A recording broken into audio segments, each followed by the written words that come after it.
इस रविवार गोष्ठी में आप सभी का स्वागत है। आज का जो विषय है वो बहुत महत्वपूर्ण है, विशेष रूप से इस संदर्भ में कि आज के दिन दिल्ली में एक बड़ी रैली का आयोजन किया गया है और उस रैली के पीछे जो विचार था वो यह था कि लोकतंत्र और आने वाले चुनाव जो हैं वो खतरे में है। खतरे में इसलिए हैं क्योंकि कहीं पर किसी प्रदेश का कोई मुख्यमंत्री है जिसको शराब नीति बनाने के तहत जो है पकड़ लिया गया है। कोई राजनीतिक पार्टी है जिसके खाते को बंद कर दिया गया है और इसी प्रकार से जो है जो संवैधानिक संस्थाएं हैं विभिन्न, उनका दुरुपयोग किया जा रहा है। उसमें कहीं ये भी जो है बीच में आ जाता है कि जो हमारी न्यायपालिका है वो भी जो है एक विशेष प्रकार के निर्णय लेते हैं, पक्षधर है और जो सत्ता में होता है, जो कुर्सी पर बैठा होता है, उसी की सुनी जाती है। न्याय की वो परवाह नहीं करती। उसका उदाहरण ये भी दिया जाता है कि जो पुराने हमारे चीफ जस्टिस ऑफ इंडिया थे या अभी हाई कोर्ट में जो कोई जज साहब बैठे हुए हैं वो, ऐसी प्रकार के बहुत सारे अन्य लोग जो हैं उनकी राजनीतिक आकांक्षाएं हैं और उन राजनीतिक आकांक्षाओं के चलते वो वही करते हैं जो कि सत्ता में बैठे लोग उनसे करवाना चाहते हैं। इसी पर विचार करने के लिए और आप सब के इस संबंध में क्या विचार है जानने के लिए हम लोगों ने सोचा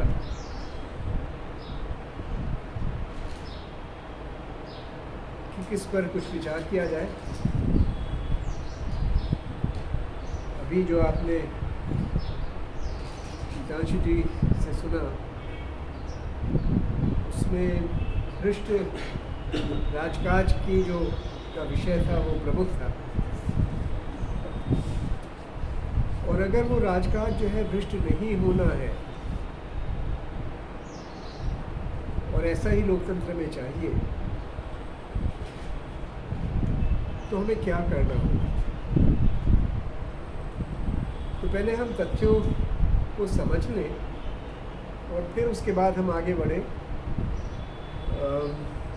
हमारे बीच में जो है सुबेदार जी हैं जो कि पत्रकार हैं और जनता से जुड़े हुए हैं, ज़मीन से जुड़े हुए हैं। आनंदी जी हैं जिन्होंने चुनाव बॉन्डों के ऊपर जो है लिखा है, वो भी एक महत्वपूर्ण विषय है इसमें, इस परिप्रेक्ष्य में जो आज हम बात कर रहे हैं उसमें। राकेश जी भी हैं जो कि हाई कोर्ट के अधिवक्ता हैं। मैंने विशेष रूप से इनसे आग्रह किया कि आ जाएं और थोड़ी बात करें इस विषय में। तो शराब नीति की बात तो होगी ही, चुनाव के परिप्रेक्ष्य में होगी। केजरीवाल जी इसमें आएंगे ही, मोदी जी भी इसमें आएंगे ही, भारतीय जनता पार्टी भी आएगी, कांग्रेस भी आएगी, सभी लोग आएंगे। तो सुबेदार जी से आग्रह है कि इस चर्चा को आरंभ करें। इसके बाद हम आनंदी जी को भी सुनेंगे इस विषय पर और उसके बाद जो है आप सब लोगों से मैं आग्रह करूंगा कि आप अपने विचार जो है इस संबंध में रखें। मैं इस काबिल तो नहीं था कि आप लोगों के बीच इस तरह का चर्चा करूं या, लेकिन ये दूसरा भी नहीं कर सकता कि आपके आदेश की अवहेलना करूँ।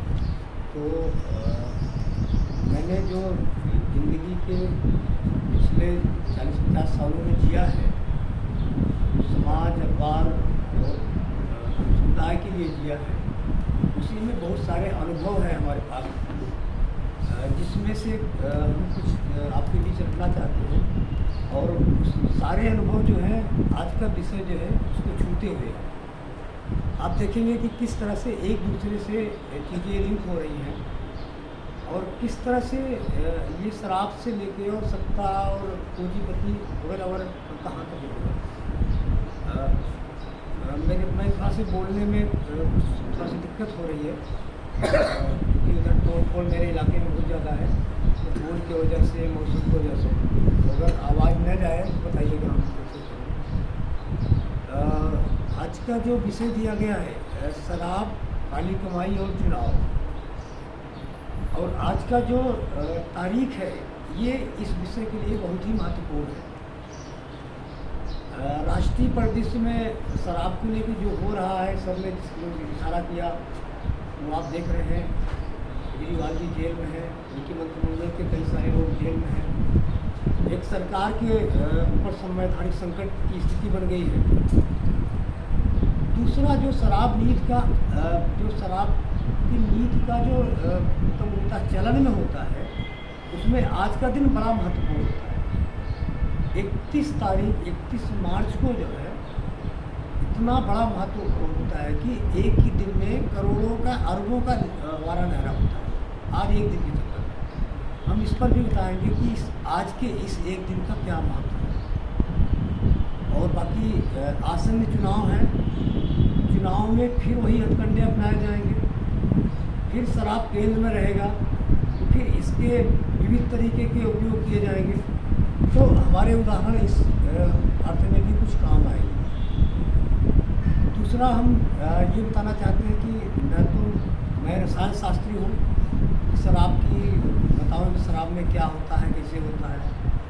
मैं साहित्यकार हूँ कि शराब के बारे में साहित्य में क्या है।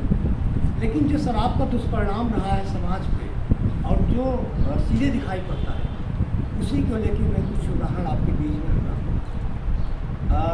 हमारे इलाके में आज से इस करीब 4-5 साल पहले बड़े आंदोलन हुए शराब को लेकर।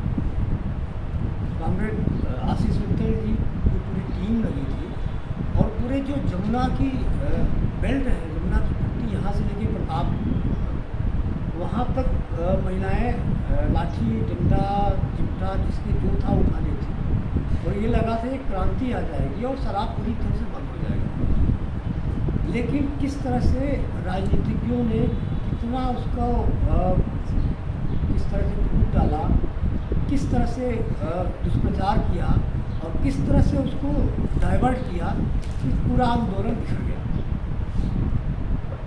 उसी बीच में एक गांव है कंजासा गांव, आप अक्सर चर्चा में आता होगा। जब बालू की बात आती है तो कंजासा की बात आती है। जमुना की तराई का गांव है। वहाँ चूँकि अखबार से जुड़े हैं तो थोड़ा बहुत मतलब घटनाओं से रूबरू होना पड़ता है। साल में 5-7 ऐसे घटनाएं होती हैं जो दारू के चलते हो जाती हैं। अभी 3 साल पहले एक व्यक्ति ने अपने सगे भाई को कुल्हाड़ी से काट डाला। इसलिए काट डाला कि दारू पिए था और दारू के नशे में भाई ने टोका कि ऐसा क्यों करते हो, क्यों पत्नी को पीट रहे हो। उसने कहा हमारी पत्नी है, तुमसे क्या मतलब, वो अपने पैसा खर्चा करके दारू पी रहे, तुमसे क्या मतलब। और भाई कुछ बोला तो उसको गिरा के काट डाला।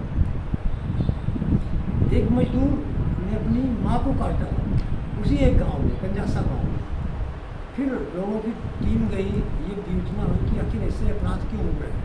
तो पता चला कि सारे अपराधों की जड़ में दारू है। आए दिन वहाँ पर दारू बनती रहती है और पुलिस आती है, देख के चली जाती है। पुलिस की हिम्मत नहीं कि वहाँ की दारू की भट्टी पर कुछ कर सके। अभी हम लोगों ने आज से 3 साल पहले सर्वे किया था पूरे शहर में और उसमें देखा गया था कि बच्चों की क्या स्थिति है और विशेष रूप से ऐसे बच्चे जिनके माँ बाप नहीं हैं या माँ बाप अपराधी हैं या माँ बाप इस तरह हैं जो कि अपने बच्चों को परवरिश नहीं कर पा रहे हैं। मिरातुल एक मोहल्ला है, वहाँ जाने पर एक घटना तो सुन के आप लोगों को भी अजीब लगेगा, तो उसमें तो सुने बड़ा बुरा पे इधर एक व्यक्ति जो है शराब का इतना लती था, ठेला लगाता था और ठेले में जो कुछ मतलब आता था पी के रात में जाता था, कभी कुछ पैसा औरतों को दे कभी न दे, और औरत रोका टोका करी तो उसको पिटाई करता था। एक दिन जब पिटाई ज़्यादा मतलब वो कर रहा था, उसको गिरा के पीट रहा था, तो पत्नी के हाथ में चाकू आ गया। संयोग से अब पता नहीं उसकी मंशा क्या थी, उसने ऐसी जगह मार दिया चला गया। अब जब वो ठेले वाला आदमी मर गया तो पुलिस आई और पत्नी जेल में चली गई। उसके 3 बच्चे हैं, एक 2 साल का, एक 4 साल का और एक 8 साल का। अब सोचिए कि तीनों बच्चों की स्थिति क्या होगी। 2 दिन 3 दिन तो पड़ोस के लोगों ने किया, उसके बाद क्या होगा, कौन कितना दिन करेगा। आज तीनों बच्चे अनाथालय में हैं। क्या स्थिति है, केवल दारू की चलती। अभी एक डाणी गांव है, डाणी यहाँ से देखते हुए रोड से लगा हुआ एक मजदूर परिवार है और उसका जो घर का मेल है राजमिस्त्री था, और राजमिस्त्री दिन भर काम करने के बाद शाम को दारू के नशे में गया। उसकी पत्नी ने कहा कि तुम इसीलिए कमाते हो कि कुछ घर चलाओ कि दारू पियोगे। उसने क्या किया, पत्नी गिराया और काट डाला और उसका सर लेके भूल गया चौकी। 3 बच्चे उसके भी हैं, तीनों अनाथ हो गए। उन्हें कुछ दुष्परिणाम होगा। हम दारू का बता रहे हैं कि शराब का क्या हुआ है, जो ऐसी चीज़ें हैं कि 1-2 दिन सुर्खियों में रहती है, उसके बाद ये ख़त्म हो जाती है। अभी एक परिवार कानपुर से 2-3 साल पहले घटना है, कानपुर से बनारस जा रहा था बेटे के लिए सगाई समारोह में, और ड्राइवर उसका उसी उनका रिलेशन का था, सहयोग से दारू पिया था और हड़िया के आगे सैदाबाद के आसपास हाईवे पे खड़ी तक में ठोक दिया और 3 लोग मर गए, केवल दारू के चलते। कुछ नहीं, केवल दारू पिया था। बीकर गांव है वही हमारे यहाँ, एक नरोत्तम निषाद है, दोनों आँखें आँख नहीं है। इसलिए आँख नहीं है कि गांव में चुनाव चल रहा था और चुनाव के लिए गांव में शराब बांटी जा रही थी और मुफ्त की शराब थी तो खूब पिया उन्होंने, और शराब पीने के बाद स्थिति हो गई कि दोनों आँख खराब हो गई। अब दोनों आँख खराब हो गई तो आमदनी बंद हो गई। आमदनी बंद हो गई, 3 बच्चे थे तो पत्नी कितने दिन रहेगी, पत्नी किसी के साथ भाग गई। उनके तीनों बच्चे में 2 बच्चियाँ मतलब थोड़ा सा संज्ञान थी, 10 साल 12 साल की, वही बच्चियाँ कमाकर उनको खिला रहे हैं। आज नरोत्तम से कोई दारू के बारे में पूछे तो हाथ जोड़ते हैं कि भैया इसके नज़दीक मत जाइए।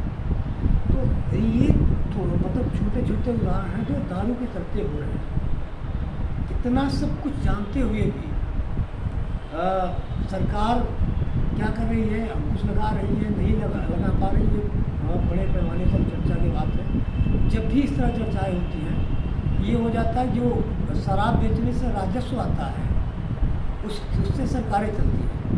तो हमारे कहने मतलब जिस शराब के चलते इतना सारा कुछ हो रहा है, इसमें दुष्परिणाम हो रहे हैं, समाज में इतना सारा विखंडन हो रहा है, तो उसके लिए हमें थोड़ा सी इच्छा शक्ति करना चाहिए, मजबूत करना चाहिए और इसको 2 तरफा होना चाहिए। तो सरकार की तरफ से रोक लगे और दूसरे सामाजिक रूप से इस तरह से जो जागरूकता हो, जन जागरूकता हो, जो समाज के लोग हैं समाज में निकले हैं, दुष्परिणाम बताएं और इस तरह से मतलब चीज़ें जो है बिल्कुल समझ।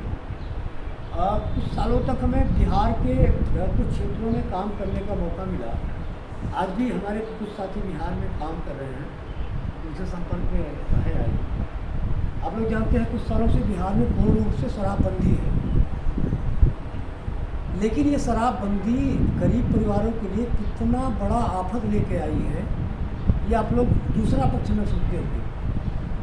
दूसरा पक्ष ये है कि गांव के जो दबंग लोग हैं, नेता लोग हैं, करके उन्हीं गरीब लोगों से दारू बनवाते हैं और अगर उनके हिसाब से चला व्यक्ति तब तो ठीक ठाक है, उसकी बिक्री करते हैं और उनके हिसाब से नहीं चला तो वही पकड़वाते हैं, वही पैसा देकर छुड़वाते हैं और फिर उस परिवार को करते हैं कि तुम्हारे ऊपर जो है 10,000, 20,000, 50,000 तुम्हारे लिए हमने पुलिस के दिया और पूरा परिवार उनके लिए बंधुआ होता है।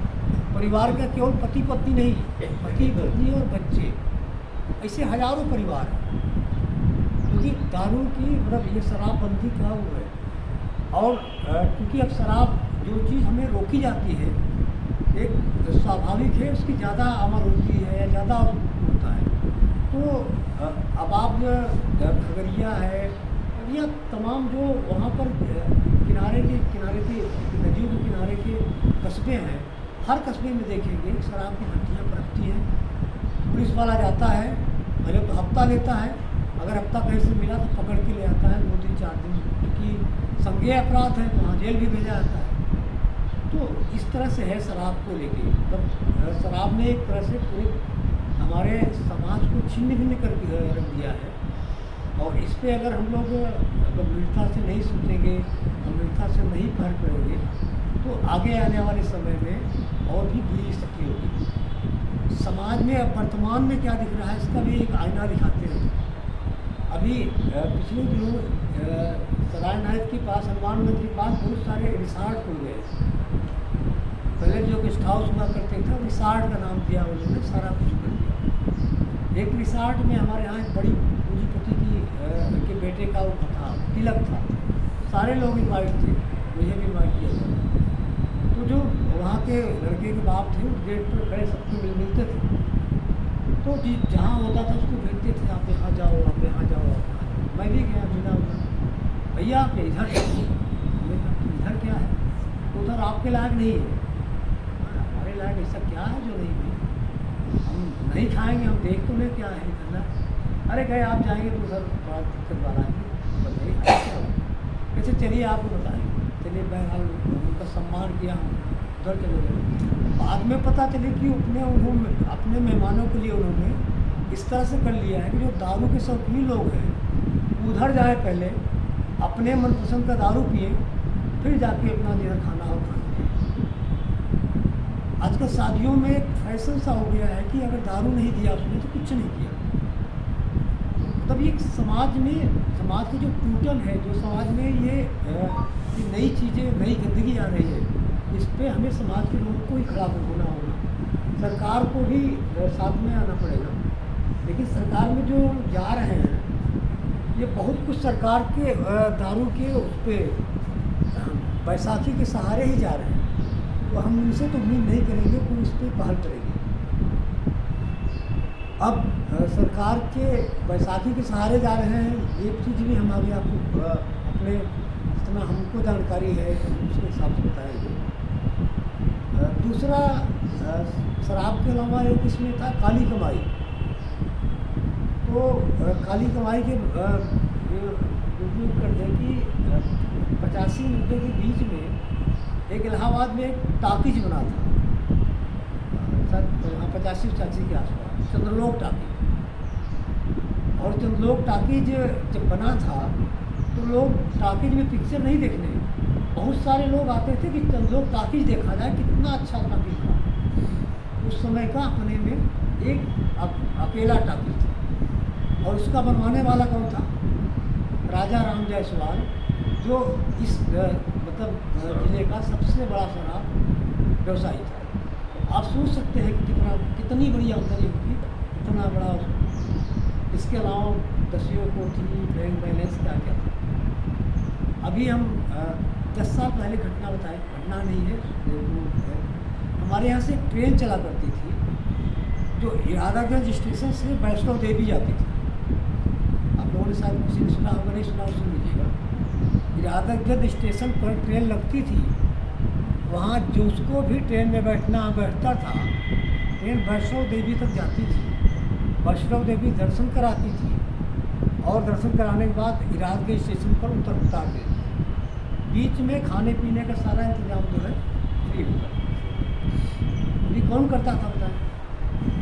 हमारे यहाँ शिव कुमार जायसवाल हैं, उन्होंने एक ग्रुप बनाया था जय माँ शारदा प्रतिष्ठान का, और पूरा यूपी और एमपी का ठीका नहीं था, यूपी का भी और एमपी का भी। तो जो धर्म के हिसाब से चश्मा से देखें, उनके हिसाब से तो बहुत बड़ा धर्म के काम करते थे ना। लेकिन असलियत का क्या थी कि काली कमाई इतनी थी कि भाई आज हमें अगर वैष्णो देवी परिवार में 4 लोगों को जाना होता है तो बजट देखते हैं, भैया 4 लोग नहीं जा सकते, 2 लोग इस साल जा जाओ, 2 लोग अगले साल चले जाए। और यहाँ पूरी की पूरी ट्रेन जाती थी, वहाँ 2 दिन 3 दिन रुकती थी, वहाँ से आती थी और पूरा खर्चा श्री कुमार जायसवाल एंड कंपनी करती थी। तो मतलब आप कल्पना कर सकते हैं कि शराब में कितना काली कमाई होती थी। दूसरा काली कमाई का आज जो हमने आज 31 तारीख को बताया, 31 तारीख काली कमाई का सबसे बड़ा दिन है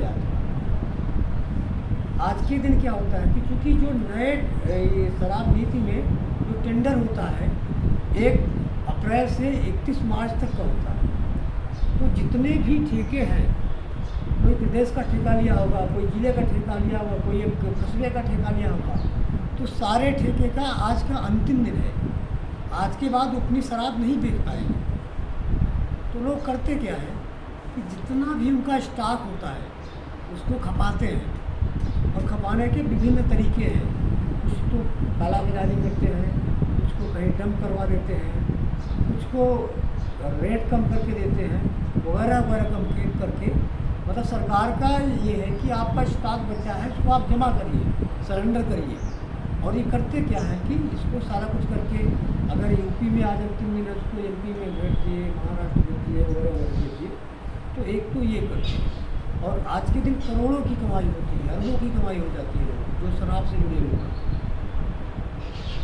दूसरा काला कमाई का एक और होता है, जैसे कुछ राज्यों में शराब बैन है, जैसे आपका बिहार है और भी कुछ राज्यों में बिहार है। तो बिहार में शराब नहीं मिलेगी, लेकिन बिहार में शराब कहाँ की मिलेगी? यूपी की भरमार मिलेगी, नेपाल से आ जाएगी, मध्य प्रदेश से चली जाएगी, आसपास के उसमें। और क्योंकि यहाँ से जाएगी तो अगर 10 रुपये की शीशी है तो वहाँ 100 रुपये पहुँचेगी। इसमें भी बहुत बड़ी काली कमाई होती है, और 1-2 नहीं, हज़ारों हज़ार लोग लगे हैं इस पूरे रैकेट में। सरकार की मशीनरी लगी है और तमाम ऐसे भ्रष्ट ऑफिसर लगे हैं जिनके संज्ञान में ये सब कुछ हो रहा है।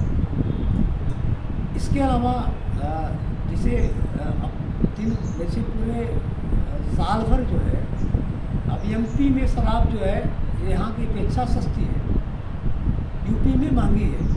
तो आप देखते होंगे, अखबारों में अक्सर पढ़ते होंगे कि यहाँ पर छापा पड़ा और एमपी की शराब तस्करी कर ले जा रही थी, पकड़ी गई।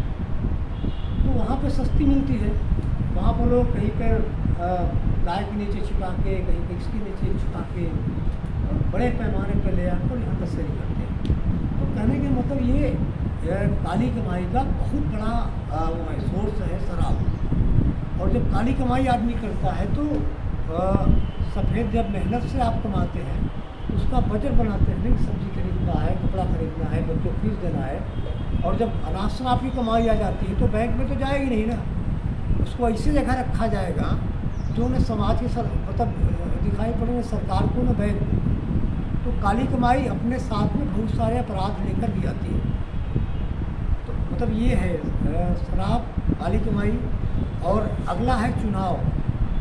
अब क्योंकि आसन्न चुनाव है, इसमें भी हमारे पास कई सारे उदाहरण हैं। कुछ दिनों तक हम लोगों को आदिवासी क्षेत्रों में काम करने का मौका मिला एमपी के में। तो जैसे अपने यहाँ प्रधान होते हैं वहाँ पे सरपंच होते हैं।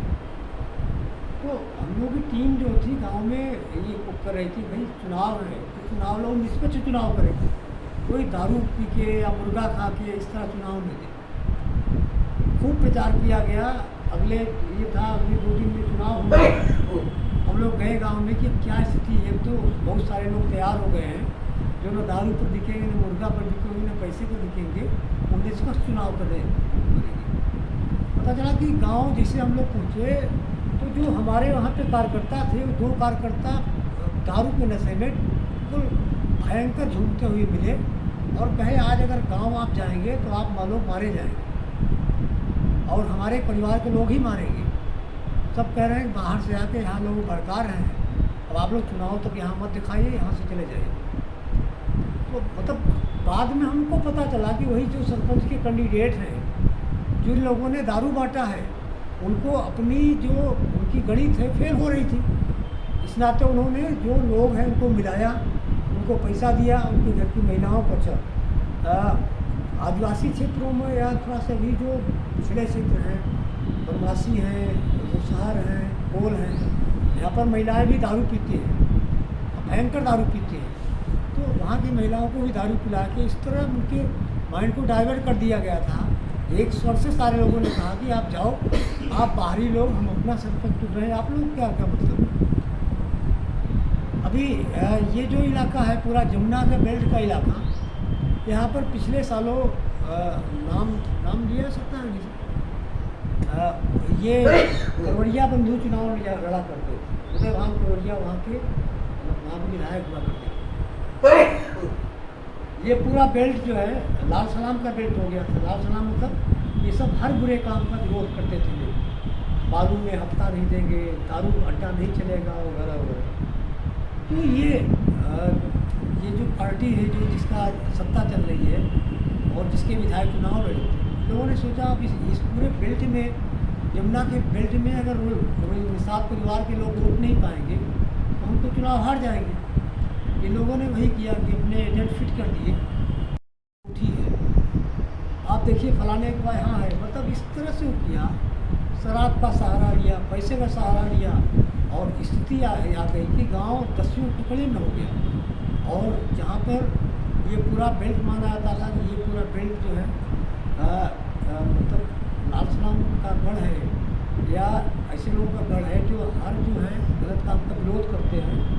वहाँ पर कोई निषाद पार्टी के लोग तैयार हो गए, वहाँ पर भाजपा के लोग तैयार हो गए और इसी तरह से हुआ कि वहाँ पर बम्पर वोट मिला। और करवड़िया जहाँ पर पिताजी 10-20 वोट पाएंगे, वहाँ पर उस बूथ पे 1000 वोट से जीते। तो मतलब ये है कि किस तरह से मैं चुनाव को प्रभावित करते हैं। अभी जो एक केजरीवाल जी जिस आरोप में जेल में गए हैं और जिसकी अभी बहुत सारी चर्चा है, उसमें भी हम विश्वास तो नहीं कर सकते, लेकिन जो आरोप आ रहा है कि यहाँ पर जो शराब नीति बनाने में और उसमें जो इधर उधर करने में जो कमाई आई खाली, इसका खर्च भी किसी राज्य के चुनाव में किया गया। आप लोग देखते हो, स्पष्ट कहा गया कि जब ये नीति बनी और जब ये पैसा मिला, उसी समय वहाँ राज्य में चुनाव हो रहा था और इस पैसे का उपयोग करके वहाँ सत्ता में परिवर्तन किया गया। अब मतलब ये निश्चित रूप से है कि मतलब ये परोक्ष और प्रत्यक्ष सारे उसमें चुनाव और ये शराब और शराब निकलते जो काली कमाई है, इसका असर चुनाव पर पड़ रहा है। और जब तक इसका चुनाव पर असर पड़ता रहेगा, तब तक भ्रष्ट लोग चुनकर आते रहेंगे, तब तक मतलब हम जो है जो समाज में हम जो परिवर्तन चाहते हैं, इस परिवर्तन पे पानी पीता रहेगा। तो हमें चाहिए कि जिस तरह से हम सत्ता में निष्पक्ष लोगों को उम्मीद करते हैं कि जो लोग आएँ, स्वच्छ छवि के लोग आएँ, निष्पक्ष लोग आएँ, तो हमें ये भी करना पड़ेगा कि शराब का असर न हो, काली कमाई का असर न हो। और इस पे जो है दोनों तरफ से चोट होना चाहिए, समाज के रूप में और कानून और सरकार के रूप में। मैं चूँकि मैंने तैयारी किया था, मैं मुझको सारा कोई अनुभव है, लेकिन आप लोगों के आदेश को मैं टाल नहीं सका। इस नाते मैंने जो कुछ भी रखा, तो अगर मेरे कहने सुनने में या कुछ गड़बड़ हो गया हो तो माफ़ करिएगा।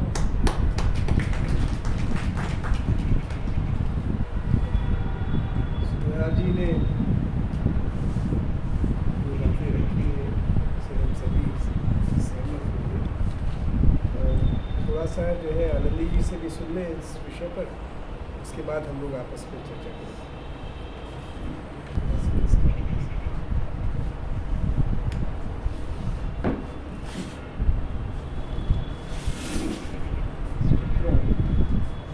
आज़ादी की लड़ाई के दौरान रचनात्मक कार्यक्रमों में प्रमुख बिंदु था शराबबंदी और स्वतंत्रता संग्राम में महिलाओं ने बढ़ चढ़ करके शराब की दुकानों पर पिकेटिंग की थी। जब जी जब आए थे तो उन्होंने इलाहाबाद याद करते हुए कहा था, मुझे याद आ रही है कमला भाभी, कमला नहीं जी की तरफ इशारा किया कि मेरी पत्नी प्रभावती और कमला भाभी शराब की दुकानों पर पिकेटिंग करती थी, धरने देती थी। इस देश की आज़ादी की लड़ाई के दौरान इतना महत्वपूर्ण बिंदु रहा है। आज़ादी की लड़ाई के दौरान ही जब 1937 में कांग्रेसी मंत्रिमंडल सत्तारूढ़ हुए राज्यों में, तो गांधी जी के साथ शिक्षा मंत्रियों की बैठक हुई थी और उसमें कांग्रेसी मंत्रिमंडलों के लोगों ने कहा कि शराब जो है राज्य के राजस्व प्राप्ति का एक प्रमुख स्रोत है, इसको हम बंद नहीं कर सकते हैं, और अगर इसको हम बंद करते हैं तो शिक्षा, स्वास्थ्य जैसी जो मूलभूत आवश्यकताएं हैं उनको हम पूरा न कर पाएंगे। तो गांधी जी ने उस समय माथा पीट लिया था, कहा था कि प्रोफेसर JC कुमारप्पा भी थे कि तब तो फिर हम आज़ादी की दिशा में नहीं बढ़ रहे हैं। आज़ादी के बाद पूरे गांधी आंदोलन में, गांधी विचार में नशाबंदी का विरोध बड़ा कार्यक्रम था। लगभग 2 महीनों तक राजस्थान में गोकुल भाई भट्ट ने अनशन किया था, लेकिन हुआ क्या है? इधर आप देखें, कोरोना काल में सबसे पहले लॉकडाउन के दौरान क्या खोला गया था? शराब की दुकानें खोली गई थी और शराब लेने के लिए जो लंबी लाइन दिखाई पड़ती थी टेलीविज़न चैनलों पर, वो देख करके आश्चर्य होता था। लगता था क्या ये देश शराबियों का देश? नहीं लगी हुई और बहुत शांतिपूर्ण ढंग से सब शराब खरीद रहे हैं। उन्हीं दिनों ममता जी ने अपील कर दी थी, थोड़ा ज़्यादा पिया कीजिए जिससे राज्य को आमदनी हो। यानी राज्य के राजस्व का मुख्य स्रोत जो है वो शराब हो गई, ये चिंता का विषय है। और गुजरात का उदाहरण लीजिए, गुजरात को ड्राई स्टेट घोषित किया गया है, लेकिन गुजरात में जो गिफ्ट सिटी है, Gujarat international finance tech city, उसमें ड्राई स्टेट वाला जो फार्मूला है नहीं लगेगा। वहाँ शराब धड़ल्ले से पहुँच सकती है। कहा यह गया है कि भाई वहाँ विदेशी निवेशक होंगे, कारोबारी होंगे, ट्रेड को फैसिलिटेट करने वाले लोग होंगे, तो वहाँ शराब को खुली छूट मिलनी चाहिए। अभी भारत सरकार ने इसी मार्च महीने में यूरोपियन फ्री ट्रेड एसोसिएशन, 4 देशों का ट्रेड ब्लॉक है, मैं उच्चारण ठीक नहीं कर पाऊँगा, लिechtenstein एक देश है, आइसलैंड है, नॉर्वे है, स्विट्जरलैंड, और जो trade and economic partnership agreement TEPA sign हुआ है, उसमें ये कहा गया है कि इन 4 देशों का जो ट्रेड ब्लॉक है, वहाँ से $100 बिलियन का FDI आएगा। उस FDI में शराब की कंपनियां भी आएंगी। घड़ी वाली तो आएंगी, स्विट्जरलैंड की घड़ियाँ, वैसे भी HMT को हमने विदाई दे दी है। तो हो क्या रहा है, 16 वर्षों तक की वार्ता चली, 21 राउंड ऑफ ट्रेड नेगोशिएशंस चले, और अब हो क्या रहा है, FDI के रूप में हम शराब कारोबारियों को बुलाना चाहते हैं कि आप आइए। आज़ादी बचाओ आंदोलन ने अपने शुरुआती दिनों में अलवर में लंबी लड़ाई लड़ी थी और अलवर के बहादुर साथियों ने 24 देशी विदेशी शराब कंपनियों को अलवर में काम नहीं करने दिया, शराब के अड्डे वहाँ नहीं खुल पाए और आज ये हो।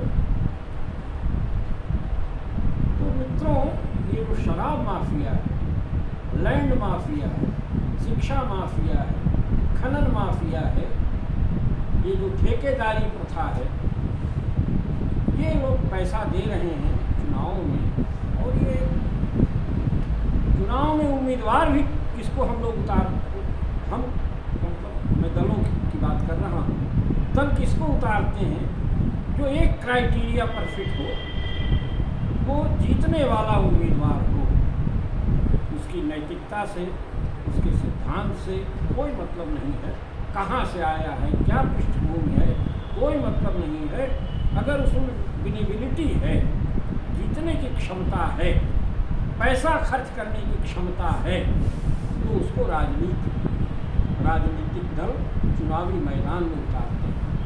जीवन भर आप पार्टी में साधारण कार्यकर्ता बने रहिए, घोड़ा ढोते रहिए, मीटिंग कराते रहिए, आपको टिकट नहीं मिलेगा। टिकट की विंडो है, जाकर के आप खरीदिए, पैसा दीजिए, टिकट लीजिए और सारे दंड बंद करके आप चुनाव जीतिए। यानी चुनाव जीतना ही एकमात्र लक्ष्य है और वही उम्मीदवार उतारे जाते हैं। जो पार्टी स्ट्रक्चर इस देश में खड़ा हो गया है, जो गणतंत्र खड़ा हो गया है, उसको राशि धन चाहिए। तो कहाँ से धन आएगा? काला धन। काला धन से देश के दल चल रहे हैं, देश में चुनाव लड़े जा रहे हैं और जो उद्योगपति हैं उनको तरह तरह की छूट दी जा रही है। चौधरी चरण सिंह ने किताब लिखी थी, इकोनॉमिक नाइटमेयर ऑफ इंडिया। उसमें उन्होंने उदाहरण दिया है कि टाटा को 1 पैसे 2 पैसे प्रति यूनिट बिजली दी, बिरला को 1 पैसे 2 पैसे प्रति यूनिट बिजली दी गई, जबकि देश के नागरिकों को 1 आना, यानी देश का नागरिक 1 आना 2 आना दे करके प्रति यूनिट बिजली कंजम्पशन करे, और बिरला को चूंकि उद्योग लगाना है 1 पैसे 2 पैसे में दी गई और बिरला से चंदे लिए गए। यानी देश के उद्योगपतियों ने अपने औद्योगिक साम्राज्य को का विस्तार करने के लिए, अपने औद्योगिक प्रतिष्ठानों को खड़ा करने के लिए देश में राजनीतिक दलों की फंडिंग की है, और ये सिलसिला आज़ादी के बाद बढ़ता चला गया है। हर दल में एक महत्वपूर्ण व्यक्ति होता रहा है जिसका काम चंदा उगाना। जैसे उत्तर प्रदेश में चंद्रभान गुप्ता की मुख्य भूमिका थी, उनके ऊपर व्यक्तिगत कोई आरोप नहीं है। वो ये नहीं था कि वो पार्टी के लिए चंदा इकट्ठा करके खुद खा जाते रहे होंगे, ऐसा कोई आरोप चंद्रभान गुप्ता जी पर नहीं है। लेकिन चंद्रभान गुप्ता जी देश में उद्योगपतियों से कांग्रेस पार्टी के लिए फंड कलेक्शन करते थे। उसके बाद सीताराम केसरी आए, अहमद पटेल आए, हर दल में। यानी इनका काम था कि जो देश के औद्योगिक घराने हैं, जो बिग बिजनेस है, उससे बिग बैग्स लिए जाएं और चुनाव में उन्हें खर्च किया जाए। उसके बाद 2013 में इलेक्टोरल ट्रस्ट की संकल्पना आई। इलेक्टोरल ट्रस्ट में सारे देश के जो कॉर्पोरेट हाउसेज हैं उन्होंने चंदा दिया और इलेक्टोरल ट्रस्ट ने सारे राजनीतिक दलों को सिन्नी बांटी, पैसे बांटे। इलेक्टोरल बॉन्ड का पूरा खुलासा हो ही गया है। इलेक्टोरल बॉन्ड स्कीम से कुछ चीज़ें एकदम साफ उजागर की हैं। जैसे तेलंगाना में बीआरएस की सरकार ने जिन जिन कॉर्पोरेट हाउसेस से गुमनाम चंदे लिए थे इलेक्टोरल बॉन्ड स्कीम के तहत, उनके प्रोजेक्ट्स क्लियर किए, बीजू जनता दल ने क्लियर किए। और यहाँ तक दवा कंपनियों के ऊपर उन पर सीबीआई या ईडी की रेड्स पड़ गई। डेट पड़ती है 18 मार्च को मान लीजिए, तो पता चला 23 मार्च को वो इलेक्टोरल बॉन्ड्स खरीद करके पार्टी को देते हैं और पार्टी जो है इनकैश कराती है। यानी इस देश में एक ऐसा ढांचा खड़ा हो गया है कि सारे राजनीतिक दलों की कॉरपोरेट फंडिंग हो रही है, काले धन से चुनाव लड़े जा रहे हैं, और थोड़ा बहुत आम आदमी के लिए कुछ किया जाता है। उसके पीछे एक उद्देश्य है कि कुछ रेवड़ी आम आदमी के बीच बांट दीजिए, जिससे वो अपना उसी में मगन रहे, और जो कॉरपोरेट लेड डेवलपमेंट मॉडल है उसको पूरी तरह से चलाया जाए। क्योंकि इस देश में जो इलेक्टोरल डेमोक्रेसी है उसमें ये एमपी की कॉन्स्टिट्यूंसी बहुत बड़ी है। वो तो है नहीं कि ग्रास रूट्स पर डेमोक्रेसी हो और टीयर बाई टीयर फेडरेशन हो, ऐसा तो कुछ है नहीं।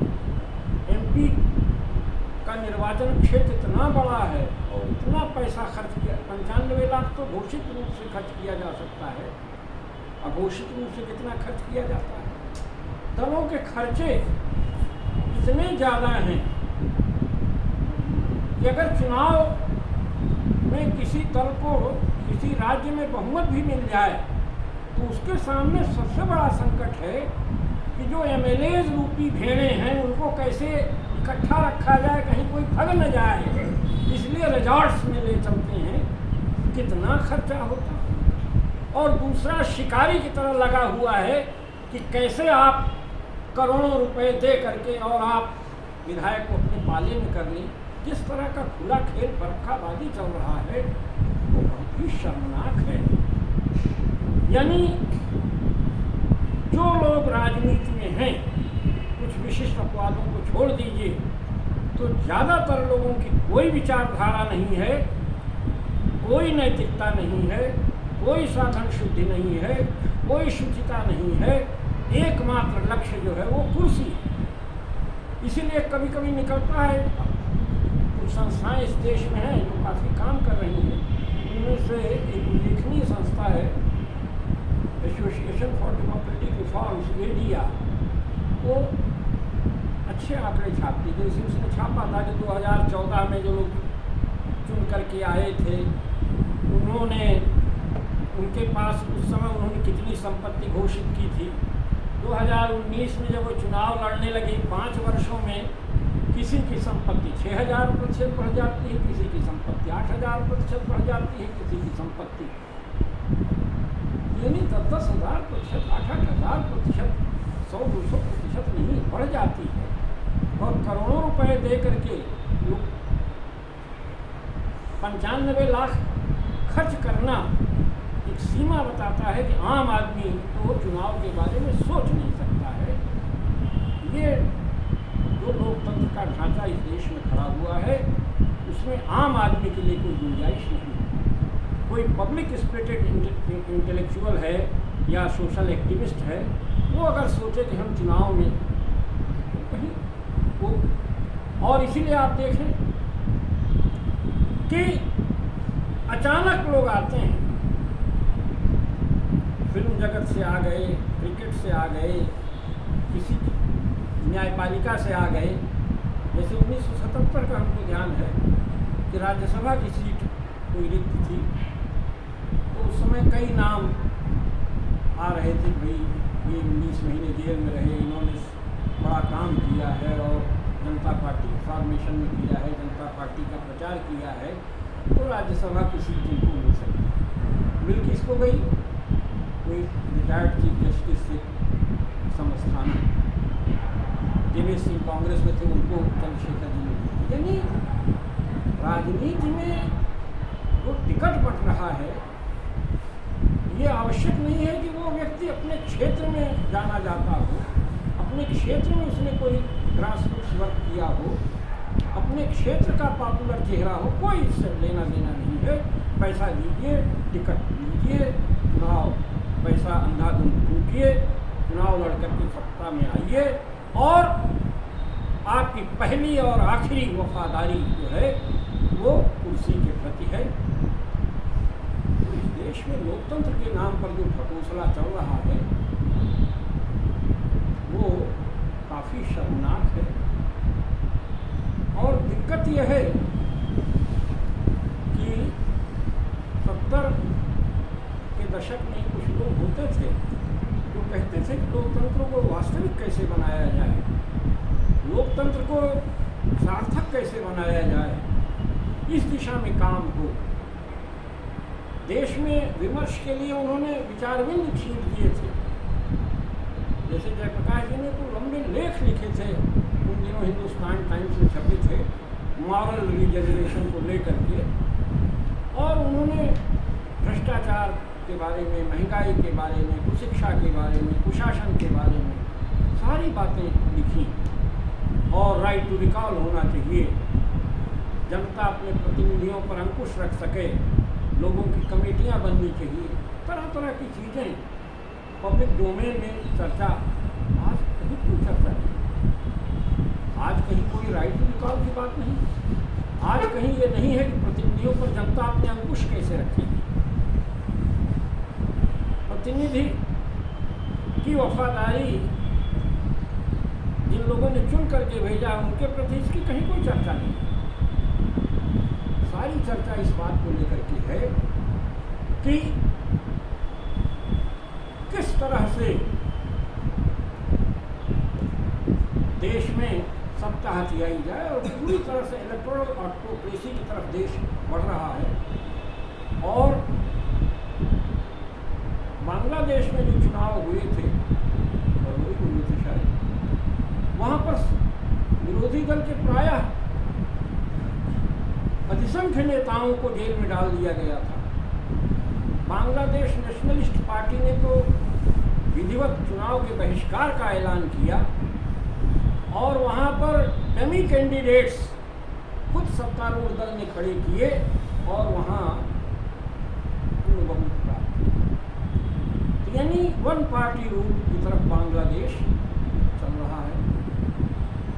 कम्युनिस्ट देशों में भी चुनाव का ढोंग तो किया ही जाता है, लेकिन जैसे रूस में चुनाव हुआ तो 2 कैंडिडेट थे और दे वर क्रेमलिन फ्रेंडली, मतलब वो है कि चलो तू खड़ा हो जा, केवल नाम के लिए। जो मुख्य उम्मीदवार हो सकते थे नवल्नी, उनको आर्कटिक जेल में मार दिया गया। तो इस तरह से 5वां कंसिक्यूटिव टर्म, तो दुनिया कहाँ जा रही है? ये कॉरपोरेट्स और ये इंटरनेशनल फाइनेंशियल इंस्टीट्यूशंस और ये पॉलिटिकल लीडरशिप, इनका एक नेक्सस बना हुआ है। और ये नेक्सस जो है चुनाव में पूरी तरह से हावी है। शराब तो इधर चुनाव के समय में गांव में नहीं रहता हूँ, लेकिन हम बराबर उन दिनों जाते थे तो शराब बांटी जाती थी, लोगों की बांटी जाती थी, शराब नकदी बांटी जाती थी। ऐसा सुना हमने कि टीएन शेषन के आने के बाद ये चीज़ें कम हुई हैं। इतना कम हुई है ज़मीनी हकीकत मुझे नहीं मालूम, आपको अच्छी तरह से विस्तार से बता रहे हैं। तो इस देश के जो नागरिक हैं उनके ऊपर बड़ी जिम्मेदारी है, लेकिन दिक्कत यह है कि हम नागरिक नहीं रह गए हैं, हम बटे हुए हैं। कोई किसी क्षेत्र से बंट जाता है, कोई किसी धर्म में, कोई जाति में। जो हमारी छोटी अस्मिताएँ हैं वही हमारी पहचान हो गई। नागरिक चेतना का विकास नहीं हो रहा है, ये चिंता का विषय है। नागरिक के रूप में और आवाज़ उठाने के जितने साधन हैं सब खत्म हो गए। पहले था छोटी पत्रिकाओं का एक आंदोलन चल रहा, जगह जगह साहित्य में और विचार जगत में छोटी पत्रिकाएं निकल रही। छोटी पत्रिकाओं का निकलना बंद हो गया। पहले सामयिक वार्ता कलकत्ता से निकलती थी तो उसका नाम चौरंगी वार्ता हुआ। हम लोग लपक करके इसको पढ़ते थे। हम लोग भूदान यज्ञ पढ़ते थे, विनोबा के आश्रम की मैत्री पढ़ते थे। तमाम बिहार के मित्र दस्तावेजी साहित्य भेजते थे, पत्रिकाएं भेजते थे। अब पूरे देश में अकाल पड़ गया है, छोटी पत्रिकाओं का आंदोलन खत्म हो गया है, वैकल्पिक मीडिया के उभार का कहीं कोई संकेत नहीं है, चैनलों पर कॉरपोरेट हाउसेस का कब्जा है, वहाँ एकदम भजन कीर्तन चल रहा है, आप 5 मिनट ठीक से नहीं देख सकते, कुछ हो ही नहीं, अखबारों में कुछ नहीं। तो लोगों की आवाज़, लोगों की चेतना को स्वर देने वाले जो मीडिया प्रतिष्ठान हैं, वे सब कॉर्पोरेट हाउसेस में चले गए हैं।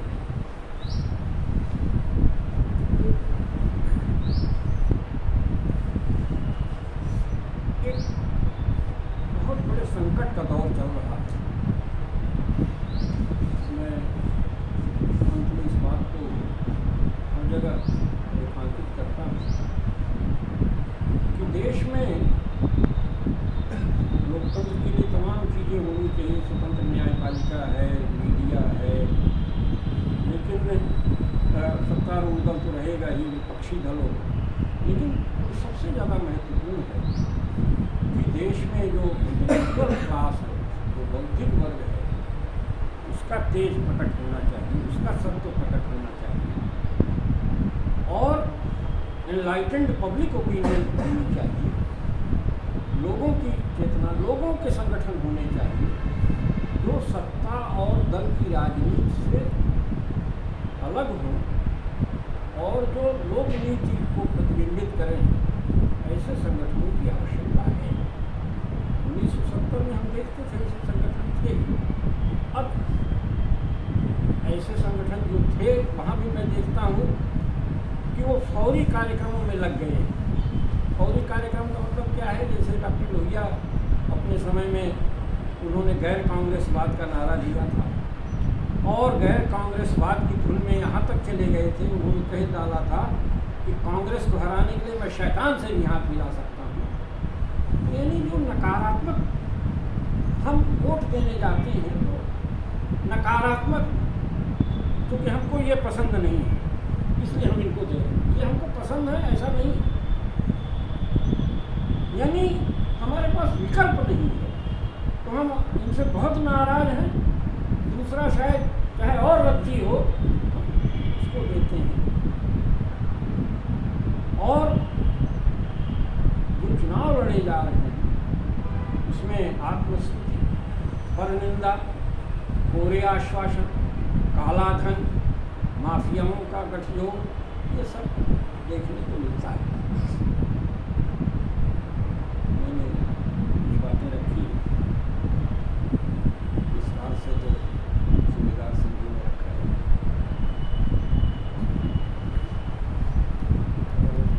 वक्ताओं ने जो बातें रखी हैं उसके केंद्र में जो बात रही है वो, जैसे मैंने पहले भी कहा था, उससे शायद हम सभी लोग सहमत हैं। शायद में से कोई भी व्यक्ति यहाँ पर जो उपस्थित है वह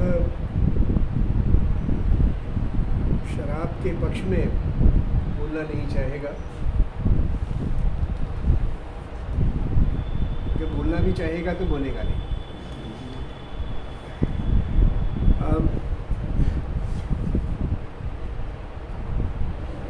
यह स्पष्ट है कि सरकार को विकास के लिए धन की आवश्यकता होती है, पर वह धन कैसा होना चाहिए इस बात को शायद हमें समझने की आवश्यकता है। जो बात शायद यहाँ से आ रही थी उसमें ये बात निकल कर आ रही थी कि हमारी जो सरकार है उसका भी कॉरपोरेटीकरण हो गया है। कॉरपोरेटीकरण इस तरह से हो गया है कि वो चलती भी उसी तरीके से है जैसे कॉरपोरेट्स चलते हैं। उसके केंद्र में भी जो है कहीं पर हानि और लाभ वाली बात है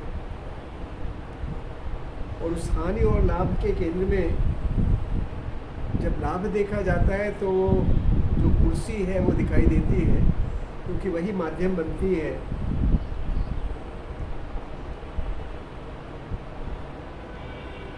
पैसा कमाने का, जो कि मुख्य ध्येय है कॉर्पोरेट्स का।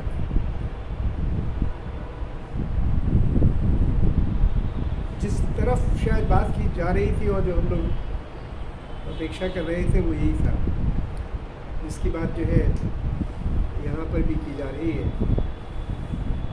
कुछ शराब नीति के केंद्र में, अगर हम दिल्ली की शराब नीति के केंद्र में भी देखें, बहुत पहले गांधी ने कहा था कि शराब के बारे में जो है शराब होनी ही नहीं चाहिए, शराब के को लेकर जो है उसकी शराबबंदी होनी चाहिए। तो उसके रेवेन्यू की बात ही नहीं आती थी वहाँ पर, लेकिन वो बात कभी आई नहीं। कांग्रेस ने भी वो बात कभी नहीं उठाई और शराब के माध्यम से वो पैसा कमाते रहे। भ्रष्टाचार जो था वो केंद्र में था अन्ना हजारे के आंदोलन में, और उसमें शराब की बात भी आई। तो इतना ज़रूर हुआ कि शराब को दूर कर दिया गया कि हाँ, हम इस शराब से जो है पैसा हम नहीं कमा रहे हैं, लेकिन कोई और कमा ले। ये बात जो है बहुत समझ में नहीं आती। क्या हुआ उसका तथ्य जो है शायद जो है वो ईडी को ज़्यादा पता है, हम लोगों को शायद कम पता है।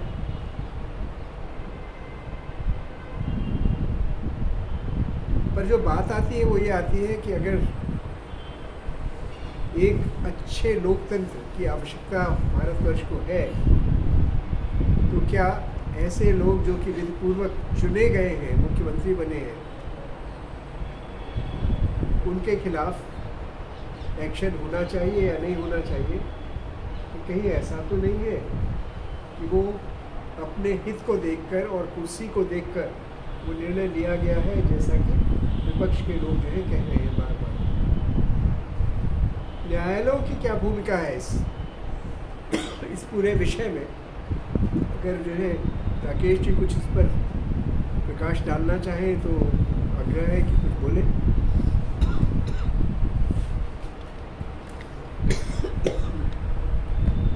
मुझे लगता है कि सर मैं कुछ न कुछ तो बोल सकता हूँ, लेकिन शायद जो विषय रखा गया है और सिर्फ मैं इस पर न्यायालयों की भूमिका पर फोकस करता हूँ तो बात कुछ बिखरे।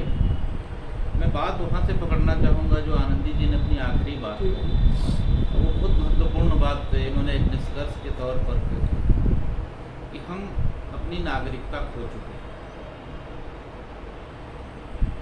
मैंने अपने सामाजिक जीवन में और मेरा जो व्यावसायिक जीवन है सर, लॉ एंड जस्टिस के क्षेत्र में एक बात जिसको सबसे शिद्दत से महसूस किया है कि हम नागरिक ही नहीं। हमारे पास एक पुरानी नागरिकता थी, उस पुरानी नागरिकता के जो स्रोत थे वो वर्ण व्यवस्था में थे, पितृसत्तात्मक सोच के भीतर थे, अस्पृश्यता के भीतर थे। इसीलिए हमारा जो डिफ़ॉल्ट बिहेवियर होता था उस पुरानी नागरिकता के भीतर वैसा ही होता था। उस नागरिकता में हम सच्चे नागरिक थे उन अर्थों में, बहुत ही एकदम से। अगर गांव में कहा जाता था ठीक है तुम ये सच कह रहे हो, हाँ सच कह रहा हूँ, चलो गंगा उठाओ, तो गंगा हर जल गंगा जल माना जाता है। तो अगर उसको झूठ बोलना होता था तो गंगा जल नहीं उठाता था। ये उस नागरिकता का एक मॉरल था, मॉरल बहुत ही हाई एक मॉरलिटी। वो फ्यूडल भी था, वो पितृसत्तात्मक भी था, वो जातिवादी भी था, वो वर्णवादी भी था, छुआछूत वाला भी था, लेकिन उसके भीतर की एक मॉरलिटी थी। एक नई नागरिकता विकसित हुई औपनिवेशिक समाज के भीतर, जिसने उन्हीं पुराने मूल्यों के साथ अपने आप को एक तरीके से एप्रोप्रिएट किया। जो औपनिवेशिक चीज़ आई वो नई जुड़ी हमारी नागरिकता को। फिर जो संघर्ष चला हमारे 200 वर्षों का, और ख़ास तौर से गांधी के नेतृत्व में जो आज़ादी की लड़ाई लड़ी, उसके भीतर से एक नई नागरिकता के विकास की संभावनाएं बनी। लेकिन वो संभावनाएं थी सब, वो विकसित भी हो रही थी, और लेकिन वो सफल नहीं हो पाए थे, वो चीज़ें चल रही थी। इसीलिए गांधी हिंद स्वराज में बात करते हैं छुटकारा की, और छुटकारा में वो कहते हैं कि मैं एक्सट्रीमिस्टों से कहना चाहूँगा, यदि आप ये सोचते हैं कि आपकी कोशिशों से स्वराज आ जाएगा, तो ऐसा नहीं होने वाला, क्योंकि आपकी कोशिशों से जो आएगा वो स्वराज नहीं बल्कि परराज्य। स्वराज्य तो सबको अपना प्राप्त करना होगा, और उसके दो मानदंड उन्होंने रखे। पहला कि हर व्यक्ति स्वावलंबी हो, और हर समूह अपने आप में एक स्वतंत्र आर्थिक इकाई हो और राजनीतिक इकाई। डिसेंट्रलाइजेशन की बात वो करते हैं। जो एम्पावरमेंट है वो मनुष्य का होना चाहिए, एक इंडिविजुअल का होना चाहिए। वहीं से नागरिकता विकसित होती है। नए किस्म के नागरिकता के विकसित होने की संभावनाएं थी, वो बन भी रही थी। वो शुरू भी वहीं से होती कि अगर हम लोकतंत्र स्थापित करना चाहते हैं समाज में, तो नए किस्म की एक कंडीशनिंग होनी चाहिए, जिसको एक शब्द, एक टर्म क्वाइन किया हम लोगों ने। मैं विकास नारायण राय हमारे मित्र हैं, उनको मैं इसका श्रेय देना चाहूँगा, फिर बाद में उसको मैंने डेवलप किया। Constitutional conditioning. कॉन्स्टिट्यूशनल कंडीशनिंग व्यक्ति की, गांव की, हमारी संस्थाओं की, हमारे देश की, हमारे नागरिकों की, हर एक चीज़। कंडीशनिंग से क्या तात्पर्य? कंडीशनिंग वो चीज़ होती है जो हमारे डिफ़ॉल्ट बिहेवियर को तय करती है। हमारी जो पुरानी कंडीशनिंग है, उससे हमारा एक डिफ़ॉल्ट बिहेवियर आता है। इस नाते हम जो कुछ भी गलत करते हैं, अगर कोई पितृसत्तावादी सोच से प्रस्थान कर रहा है, बड़े अच्छे खासे लोग प्रस्थान करते हैं। एक बहुत नामचीन प्रोफेसर हैं, इस देश के बहुत बड़े विद्वानों में से आते हैं। लाल बहादुर वर्मा सर की मृत्यु के बाद उन्होंने उनको किसी ने एक बड़ा वो किया था कि आप एक बड़ा आर्टिकल लिखिए।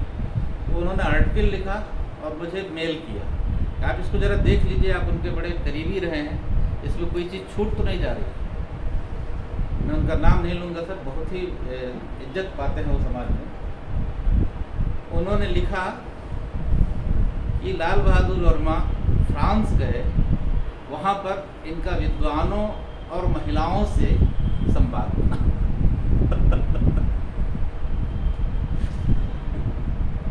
यानी कि जो महिलाएं हैं वो विद्वान नहीं हो सकती हैं। आज भी मेरे मेल वो पड़ा होगा। मैंने उनको ओरली कहा कि भैया ये करोगे तो बंटाधार हो जाएगा।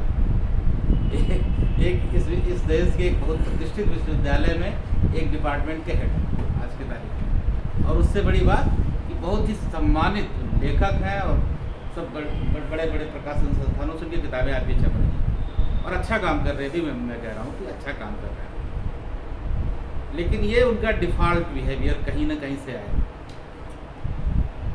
तो कॉन्स्टिट्यूशनल कंडीशनिंग जब होती है, उससे हमारा जो डिफ़ॉल्ट बिहेवियर है वो कॉन्स्टिट्यूशनल वैल्यू सिस्टम के हिसाब से होगा।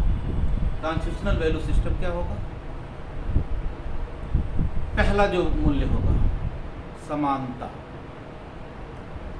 समानता का अधिकार संविधान नाम की किताब में लिख देने से और किसी दूसरे कानून में उसको एलोबरेट कर देने से नहीं हो जाएगा। उस समानता को हमें पहले अर्जित करना पड़ेगा एक नागरिक के तौर पर, उसको जीना पड़ेगा।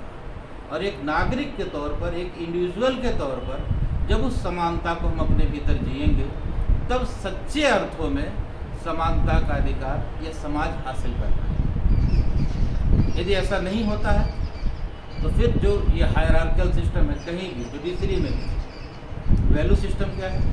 फ्यूडल। ये बात, तुम अभी नए असिस्टेंट प्रोफेसर हो, तुमने अपने प्रोफेसर, अपने HOD से ऐसी बात क्यों कर? ये हमारे शिक्षा संस्थानों में हो रहा है, हमारे वहाँ। अच्छा, तुम वकील हो, जज, क्या क्या अंतर है वकील और जज के भीतर?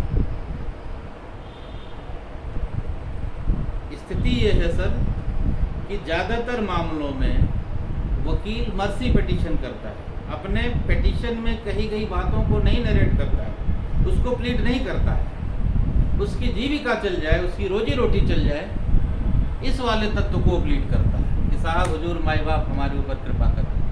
वो कृपा उसके क्लाइंट पे नहीं होनी चाहिए, उसके ऊपर, यानी कि उसका जो मुकदमा है उसमें कुछ उसको इतना मिल जाए कि वो अपने क्लाइंट से जिससे उसने जो जितना भी पैसा लिया है उसको कहते हाँ भैया हमने जो है इतने महान वकील हैं कि हमने तुमको ये दिलवा दिया। एक दूसरा भी तत्व है उसके भीतर कि चलो भाई इनको दे दो, आखिर ये सब हैं कहाँ जाएंगे, वो कौन लोग हैं, वही जो अंकल जज वाला वो उन्होंने, अब वो भी उनके बच्चे हैं, उनका एक लिविंग स्टैंडर्ड है, 4 लाख 6 लाख की सैलरी आ रही है, 4 लाख की मान लीजिए सैलरी आ रही है, कुछ दूसरे वो उससे नीचे नहीं जाना चाहिए। तो वो जो बड़े वकीलों के, जजों के जो बेटे बेटियां हैं, उनको रिलीफ इसलिए दे दो, उनको रिलीफ दे दो, उनका जो काज है उसको नहीं, वो तो बाई डिफ़ॉल्ट होगा या नहीं होगा। आखिर ये बेचारे कहाँ जाएंगे? इस तरीके से कोई संस्था निर्मित नहीं होती, इस तरीके से कहीं कोई न्याय निर्मित नहीं होता। हमारे समाज का न्यायिक विवेक ही नहीं, न्यायिक विवेक ही खत्म हो गया। ये भौमिक जी हमारे मित्र बैठे हुए हैं, आज इन्होंने एक लाइन लिखा फेसबुक पे, मैं समझ नहीं पाया उसमें मैं क्या टिप्पणी करूँ, लाइक भी नहीं कर सकता था उसको, तो कुछ लिखना चाह रहा था कि रंग कर्मियों को या रंगमंच को दर्शकों का ख्याल रखना चाहिए, क्योंकि दर्शकों से ही, कुछ ऐसे ही था ना आपका। तो मुझे याद आया ब्रेख्त का एक कथन सर, एक कविता उनकी याद है, 2 लाइन। ब्रेख्त कहता है कि सुना है कि सरकार ने जनता का विश्वास खो दिया, क्या इस सरकार के लिए उचित नहीं होगा कि इस जनता को भंग कर दे और अपने लिए नई जनता चुन ले? शायद ऐसा ही कुछ हो रहा है। अब मैं फिर जाऊंगा संविधान सभा में, अगर विषयांतर होगा तो टोक दीजिएगा सर मुझे, लेकिन इस पूरे माहौल में जो मुझे कहना जरूरी लग रहा है वो मैं कह रहा हूँ। संविधान सभा के अपने आखिरी भाषण में डॉक्टर अम्बेडकर एक बात कहते हैं, वो भयभीत, वो आशंकित हैं, वो बहुत गर्वोन्नत नहीं है कि हमने बड़ा महान संविधान दे दिया है आपको, बहुत चिंतित हैं। वो कहते हैं कि 26 जनवरी 1950 को हम एक विरोधाभासों के युग में प्रवेश करने जा रहे हैं, जहाँ पर एक तरफ राजनीतिक समानता तो होगी, और राजनीतिक समानता के नाते एक व्यक्ति एक वोट का सिद्धांत हम अपनाएंगे, लेकिन वहीं दूसरी तरफ आर्थिक और सामाजिक असमानता होगी। अगर हम एक समाज के तौर पर, एक देश के तौर पर लंबे समय तक आर्थिक और सामाजिक समानता को नकारना जारी रखेंगे, तो कब तक हम अपने राजनीतिक स्वतंत्रता को अक्षुण्ण रख पाएंगे? अल्टीमेटली एक व्यक्ति एक वोट का सिद्धांत सिर्फ कागजी बात रह जाएगी, वो खत्म हो जाएगा। वहीं पे आ गई है जो चुनाव में भ्रष्टाचार की बात हो रही है, दारू की बात हो रही है, शराब की बात हो रही है, पैसे की बात हो रही है। आखिर यह तो तथ्य है कि कोई उस पर बिक जाता है, क्या नाम है, दारू से बिक जाता है, कोई पैसे लेके बिक जाता है, वो वहीं सिर्फ नहीं हो रहा है। हमारे वहाँ इस समय बार एसोसिएशन के इलेक्शन चल रहे हैं, तो रोज़ कहीं ना कहीं दावतें हो रही हैं। मेरे पास भी कई सारे इन्विटेशन आए। मैं दुर्भाग्यशाली हूँ कि आज तक किसी, इतने दिनों से हूँ मैं, लेकिन आज तक किसी चुनावी दावत में गया नहीं। वहाँ जिसकी जैसी सामर्थ्य होगी। बार एसोसिएशन के अध्यक्ष के लिए मुझसे पर्सनल बातचीत में अध्यक्ष के कैंडिडेट्स ने बताया कि 2-2 करोड़ का उनको बजट, एमपी तो छोड़ दीजिए सर, छोटे से एक कैंपस में एक छत के नीचे हम सब रहते हैं, सब कमोबेश एक दूसरे को जानते हैं, या कम से कम चेहरे से पहचानते हैं कि हाँ यहीं पर प्रैक्टिस करता है। 2-2 करोड़ का बजट है अध्यक्ष होने के लिए। वो कौन है? वकील है। पिछले साल जब हमारे बार एसोसिएशन का एक व्यक्ति अध्यक्ष हुआ तो उसने अपना विजय जुलूस निकाला। वो कौन सी एक गाड़ी है जो ज़्यादातर उनके पास रहती है प्रॉपर्टी डीलरों के पास, बड़ी वाली गाड़ी फार्चूनर से विजय जुलूस। फार्चूनर बुरी बात नहीं है, लेकिन फार्चूनर आज की तारीख में जो गुंडे, माफिया, हत्यारे ये और ये प्रॉपर्टी डीलर, उनका वो प्रतीक हो, तो वो फार्चूनर से उनका विजय जुलूस निकलता। दिक्कत सिर्फ इसकी नहीं है कि एक व्यक्ति किसी को खरीद पाने की स्थिति में है और दूसरा अपने आप को बेच पाने की स्थिति में है। ये स्थिति ही नहीं है सर, यह मानसिकता भी है कि अच्छी अच्छी दावतें उड़ा के सभी वकीलों के घर में अच्छा खाना बन रहा है, वो समर्थ इतना कमा ले रहे हैं कि दाल भात रोटी तरकारी खा सकें, वो घी अचार भी खा सकें, लेकिन वो कौन सी मानसिकता है, वो कौन से नागरिकता का वैल्यू सिस्टम हम लेके जी रहे हैं कि एक दो दावत से हमारा ईमान डोल जा रहा है। वकीलों के ड्यूज भरे जाते हैं, हमारे बार एसोसिएशन का सर वो होता है, एनुअल सब्सक्रिप्शन होता है कुछ, और ये ड्यूज भरते हैं ये लोग, चुनाव लड़ने वाले लोग। एक बार मेरा किसी ने ड्यूज भर दिया मुझे बताए बगैर, और मुझे भेज दिया, वो स्लिप भेज दिया मेरे व्हाट्सएप पे या किसी तरीके से भेज दिया। मैं एकदम हिल गया अंदर से। उसी दिन मैं गया और मैंने आजीवन सदस्यता ली, ये लफड़ा ही मैं ख़त्म करूँगा। तो आज मैं लाइफ मेंबर हूँ, तो वो उसका लफड़ा ख़त्म हो गया।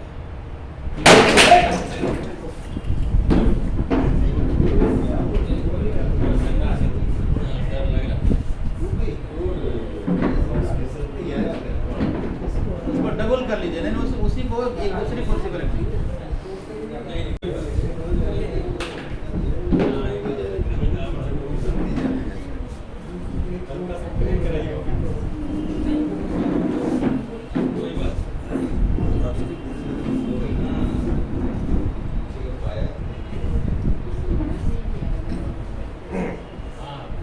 तो हम जो गरीब लोग हैं उनके लिए तो कह सकते हैं कि चलो भैया 5 किलो अनाज पे उनका ईमान डोल रहा। कल टीवी पे मैं सुन रहा था, मिर्जापुर के तमाम सारे लोगों का आ रहा था, हाँ काहे ने वोट देवे, हम तो खाए देते हैं ना, के देता तो मोदी जी देते हैं, तो वोट देवे उनके हम, तो उनकी तो वो स्थिति है। लेकिन जो मनोगत स्थितियाँ हैं, सब्जेक्टिव जो फोर्स है, उनका क्या करें। और भौमिक की आपके सवाल का एक जवाब है जो मैं वर्मा सर से उधार ले रहा हूँ। वर्मा सर कहते थे कि अब पहले एक चलता था जुमला कि प्यासा तो कुएं के पास आएगा ही नहीं भाई, अब प्यासा कुएं के पास नहीं आएगा, अब कुएं को प्यासे के पास जाना पड़ेगा और उसको कहना पड़ेगा, ए भैया उठो तुमको प्यास लगी है, लो पानी पियो। ये भूमिका जो प्रेमचंद ने कहा कि साहित्य आज राजनीति कि आगे चलने वाली एक मिसाल है, शायद वही दौर फिर शुरू हो गया। नाटककार को, रंगकर्म को दर्शकों की दया पे निर्भर रहने की ज़रूरत नहीं है, दर्शकों को उसे बनाना पड़ेगा। पहले दर्शक तैयार करना पड़ेगा, फिर उनके बीच जाना पड़ेगा। टेस्ट ही गड़बड़ हो गया, टेस्ट इतना गड़बड़ हो गया है कि विष को अन्न समझा जा रहा है और अन्न को विष समझा जा रहा है। तो ये समझाना पड़ेगा, ये बताना पड़ेगा कि भैया ये अन्न है, ये विष है, ये फ़र्क ही मिट गया है। और इसकी पहली शुरुआत यहीं से करनी पड़ेगी कि एज एन इंडिविजुअल, एक लोकतंत्र की जो पहली और बुनियादी संस्था होती है वो व्यक्ति होता है, वह कितना लोकतांत्रिक हो, फिर हम परिवार कितना लोकतांत्रिक हो। अगर ये व्यक्ति लोकतांत्रिक हो जाए तो वो शराब घोटाला करते रहें, शराब नीति बनाते रहें, कोई दूसरा पिलाता है इसलिए कोई शराब नहीं पीता है। हमारी पीने की, हमारी जो अतृप्त प्यास है वो झकझोरे मारती है, जब अवसर मिलता है हम उसमें वो जाते हैं। अब एक टीचर अगर ये कहे कि अरे भैया मैं बहुत ईमानदार बना रहा, जिसको काम क्या मिला है सिर्फ पढ़ाने का, और मैंने ज़िंदगी में कभी रिश्वत नहीं लिया, झूठ बोलता है, क्योंकि उसको रिश्वत लेने का कोई अपॉर्चुनिटी ही नहीं है। काफी जांचते हो, चलिए तो वहाँ ले लेगा, एक कहाँ भटक रहे हो यार। एक उसकी ईमानदारी दूसरे स्तर पर, उसकी ईमानदारी दूसरे स्तर पर है। आपको फाइल बढ़ाने के लिए नहीं मिलेगा। बस ऐसे सारे लोग जो कि बेईमानी का अवसर आने पे भी ईमानदार बने रह रहे हैं, वो ईमानदार होने का दावा कर सकते हैं।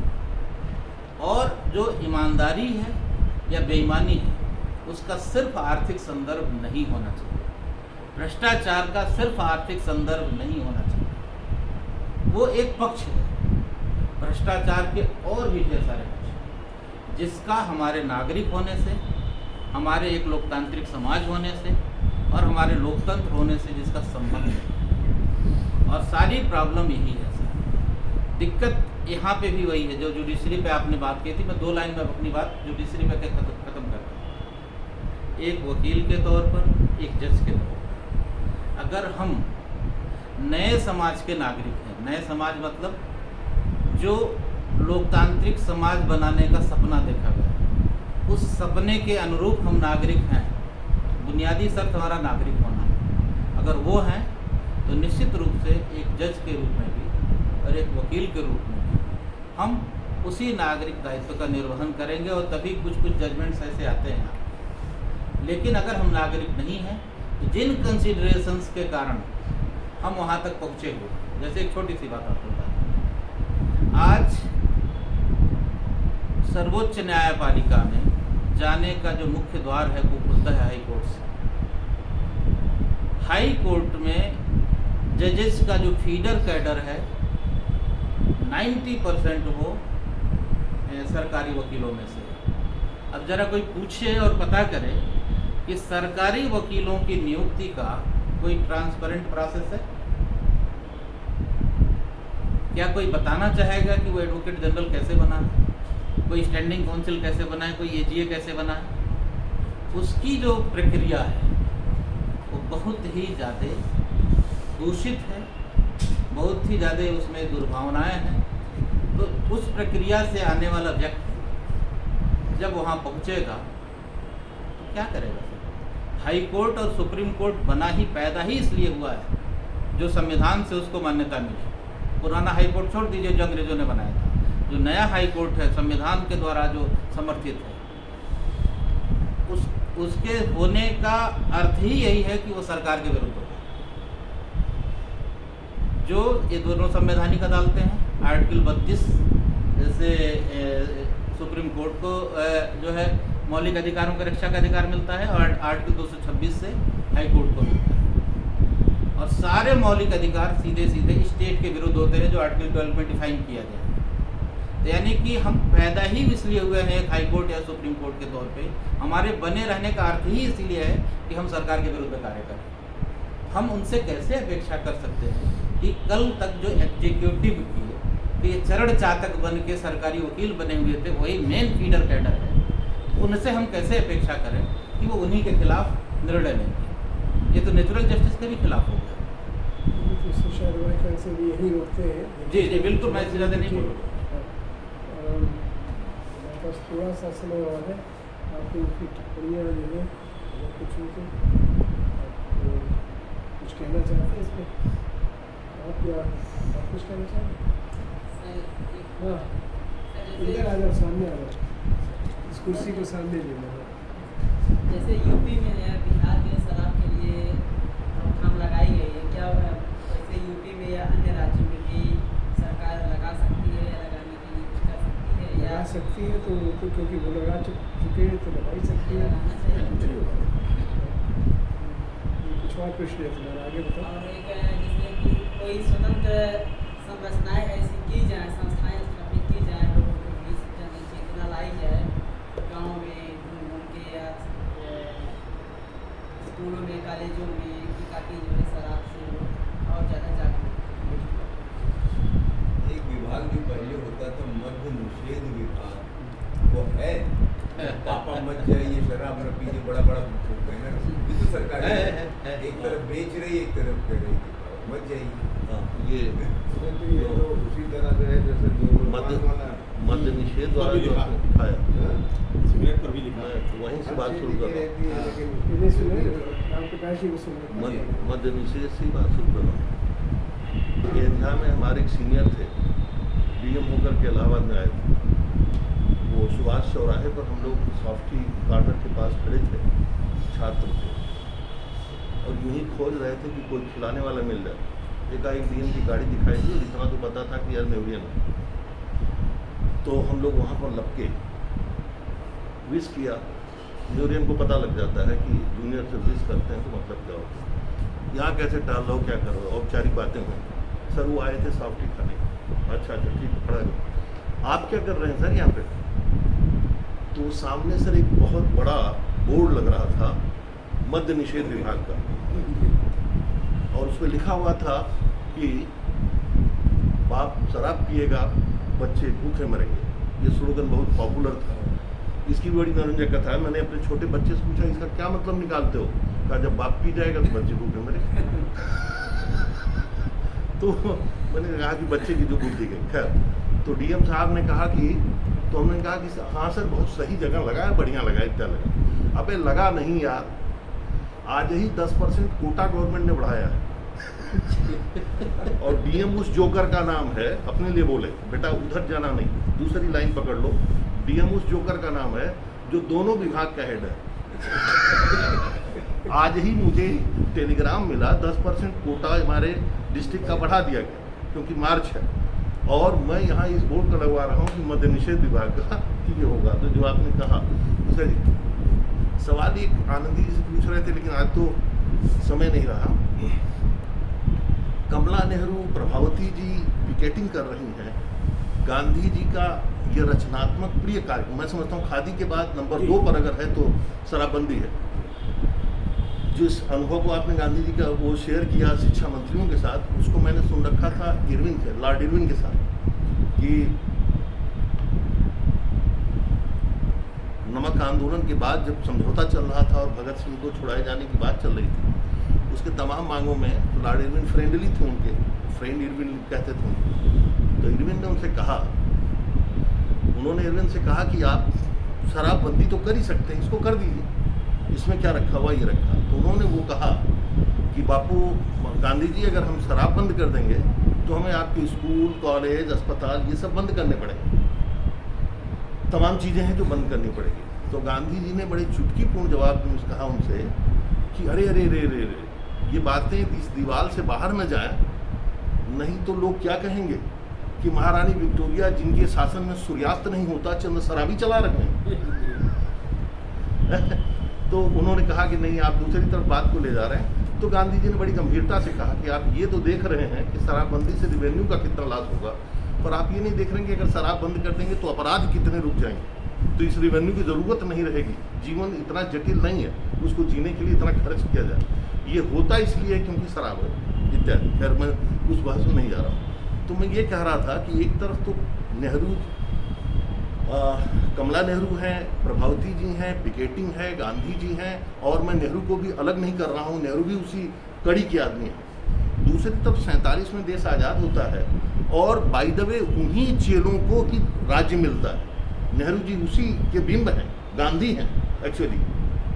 तो आप उस समय ये कितना नैतिक हुआ कि आप उस समय तो दबाव डालते रहे, बराबर कहते रहे, कांग्रेस का प्रिय कार्यक्रम था कि शराबबंदी होनी चाहिए, और जब अपना अवसर आया तो आप स्वराज से ही रेवेन्यू, आज की सरकारों को तो मत पूछिए, ये तो खैर उस पर कोरोना काल में और एक्सपोज हो गई, लेकिन नेहरू जी को आखिर कोई कंपल्सन। तो ये शराब वाला मामला बड़ा कॉम्प्लिकेटेड लगता है। पीने वालों में भी आपने उन अनपढ़ लोगों का, नीचे वालों का बड़ा जिक्र किया।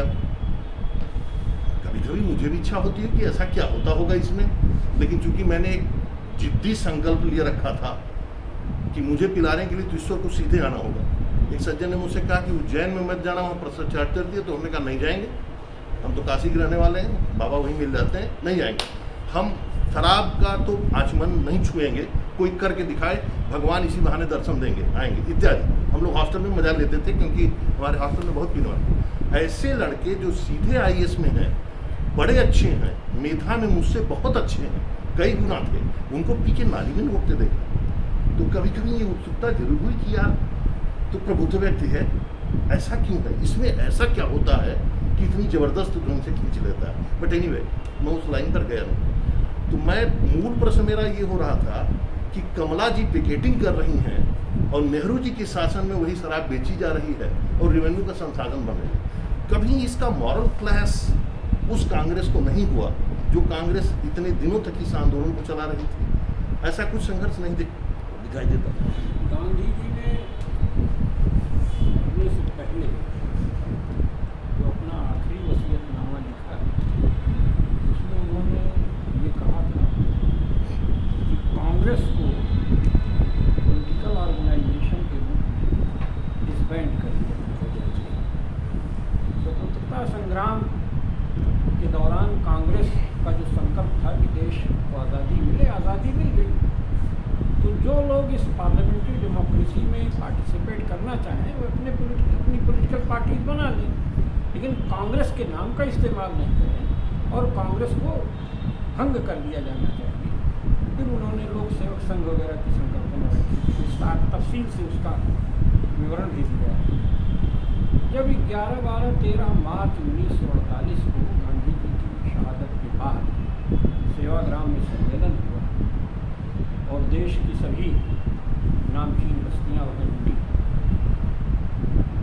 पटेल, नेहरू, कृपलानी, सभी, राजेंद्र प्रसाद जी स्वयं, विनोबा जी थे ही, सत्यसी कुमार हुआ। तो वहाँ ये बात उठाई गई कि गांधी जी की जो आखिरी इच्छा है कि कांग्रेस को भंग कर दिया जाना चाहिए। जो लोग सक्रिय राजनीति करना चाहते हैं वे अपने अपने राजनीतिक दल बनाएं और चुनाव लड़ें, लेकिन कांग्रेस के नाम का इस्तेमाल न करें।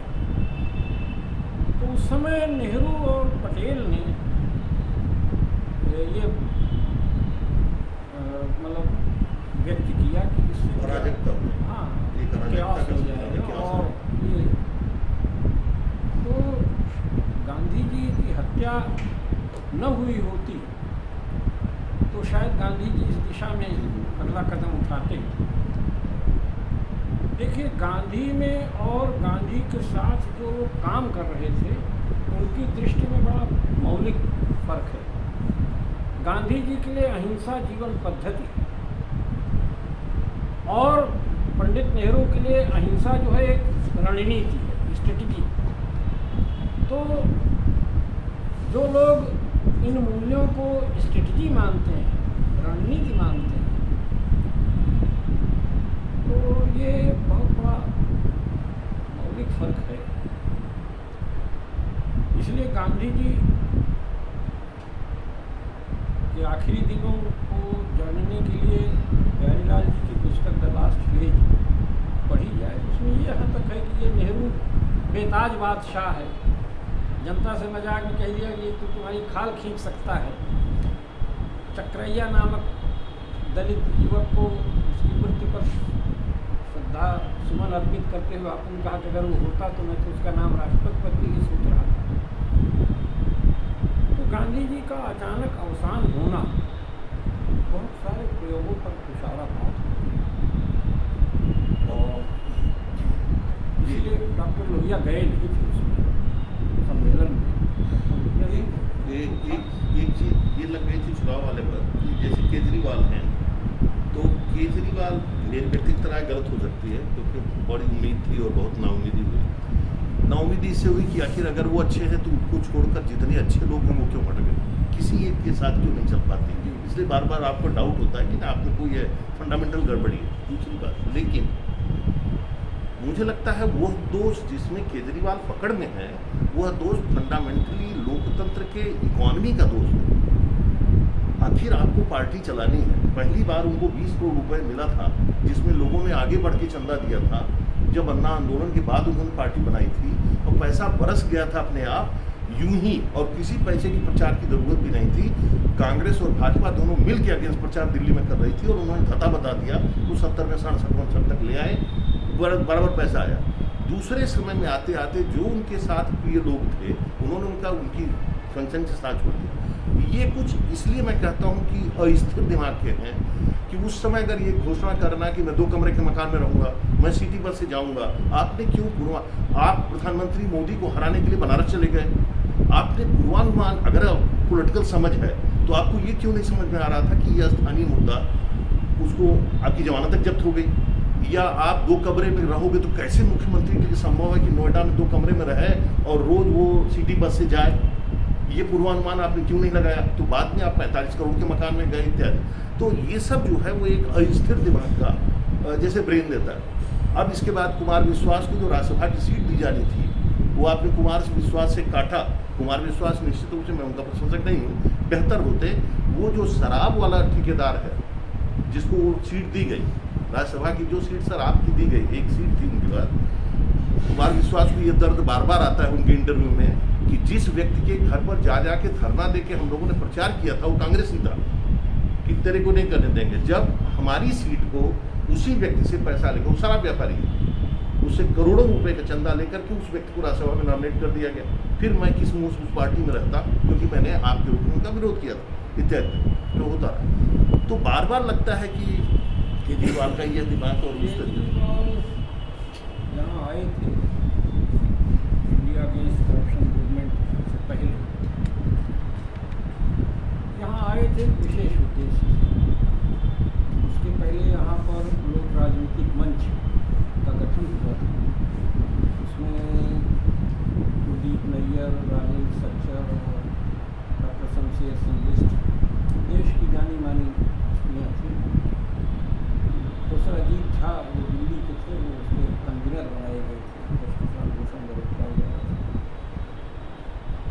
उनको किसी ने जानकारी दी थी डॉक्टर साहब के बारे में, उनका भी नाम ले लेता हूँ, प्रोफेसर विष्णु प्रकाश श्रीवास्तव जी, कि वो सिद्धांतों पर अड़ने वाले, लड़ने वाले, मिटने वाले व्यक्ति। तो यहाँ वो इस भाव से आए थे कि उनको एक आमरण अनशन करने वाला व्यक्ति चाहिए। पहले कलाम पर उन्होंने खूब डोरे डाले। कलाम ने जब उनकी बातें सुनी तो तारीफ कर दी, बहुत अच्छा है, बहुत अच्छा आइडिया आपका, आप आगे बढ़िए। तो जब ये कहा कि आप जैसी हस्ती अगर अनशन पर बैठे तो कलाम साहब। फिर डॉक्टर शर्मा पर कि डॉक्टर शर्मा अगर आ जाते हैं तो देश में गांधी विचार के अग्रणी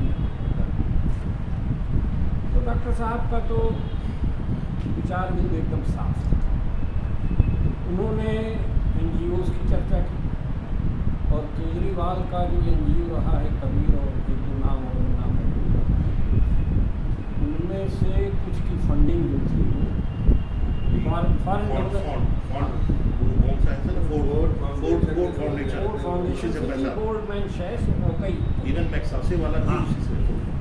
और उस पर तो अरुंधति राय जी ने बहुत लंबा लेख भी लिखा था। तो डॉक्टर साहब ने कहा ठीक है, मल्टीनेशनल्स को इसमें शामिल किया जाए। तो और इस भ्रमण को इस बात का भी श्रेय जाता है कि अरविंद केजरीवाल और प्रशांत भूषण का मिलन कराने वाले हैं प्रोफेसर विष्णु प्रकाश श्रीवास्तव। यहीं पर प्रशांत भूषण जी थे। तो विष्णु प्रकाश जी ने बताया कि केजरीवाल काम कर रहे हैं जल वो कौन सा प्रोजेक्ट सोनिया बिहार में कर रहा था, फ्रांस की कंपनी को ठेका दिया गया।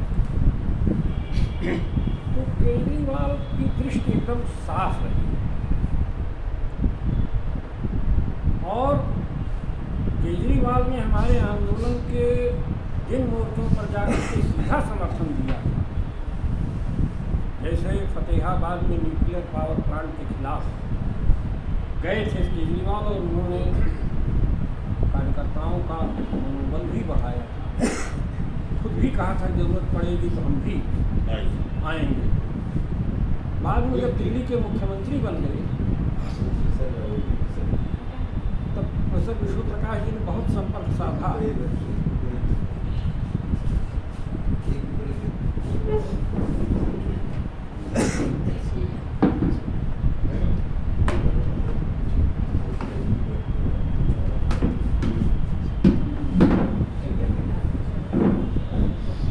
केजरीवाल जी से संपर्क फिर नहीं हो पाया विष्णु प्रकाश जी का।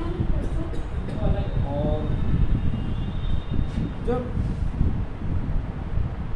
मल्टी ब्रांड रिटेलिंग सेक्टर में एफडीआई को अनुमति दी गई थी, जब थे उन्होंने बताया था कि इस महीने में हो जाएगी, उसी महीने में एग्जैक्टली हुआ। उनकी जानकारी के स्रोत रहे होंगे ऊपर। उस समय हमने प्रोफेसर विष्णु प्रकाश जी से एक इच्छा जाहिर की थी कि दिल्ली में रिटेल सेक्टर में जो एफडीआई आ रहा है, व्यापारी वर्ग है, दुकानें हैं, मार्केट्स हैं, हम लोग धुआंधार मीटिंग करें। तब विष्णु प्रकाश जी ने एक बात कही कि वाहन की व्यवस्था हो जाएगी, पैसे की व्यवस्था हो जाएगी, बस केवल आपको एक बात कहनी है कि आम आदमी पार्टी को वोट। हमने कहा मूवमेंट के कार्यकर्ता के तौर पर हम ये नहीं कह सकते हैं कि इस दल को वोट दीजिए, इस दल को न दीजिए। हम कार्यक्रम करेंगे, उससे किसी दल को फ़ायदा हो जाए तो हम उसको रोक नहीं सकते, लेकिन हम तो केजरीवाल ने सबका इस्तेमाल किया है। और अगर भरोसा किया जाए उनका स्वामी अग्निवेश का, तो क्या इस पर वापस आ जाए विषय पर? जी सर मैं भी कुछ कहना चाहता हूँ। हम लोग जो है थोड़ा थोड़ा अपडेट की बातें करेंगे। केजरीवाल के बारे में है जिसकी आप चर्चा कर रहे हैं। यह व्यक्ति जो है, व्यक्ति पे मत करिएगा, नहीं उसके कार्यों पर करिए, मैं नीति उस पर करिए। व्यक्ति ही अब कार्य करता है तो वो जो कार्य है उनकी जो सोच पे तो पैसा नहीं है। उसकी जो सोच है वो ये है कि सारी संवैधानिक संस्थाएं बेकार हैं और हम नया समाज बनाएंगे। लेकिन वो नया समाज होगा कैसे, इसका कोई जो है मॉडल नहीं है। हमेशा उसके जितने भी जो है क्या कहते हैं, आप वक्तव्य देख लीजिए, चाहे जो कुछ भी देख लीजिए, कहीं भी उसने ये नहीं कहा कि हम इस तरह का समाज बनाएंगे। हम जो है क्या कहते हैं, जो चीज़ है उसको क्रिटिसाइज करना जो है वो उसका वो उसके मतलब हमेशा स्याह पक्ष ही जो है क्या कहते हैं वो देखता है। मैंने उसके भाषणों में देखा। मैं दूसरी चीज़ चुनाव के बारे में कहना नहीं, उनकी पुस्तक है स्वराज, पढ़िएगा, मेरे पास है। जिसकी लीजिएगा केजरीवाल ठीक है, हम देख ऐसा नहीं है कि हम पढ़ेंगे जो है जाके। हाँ बात।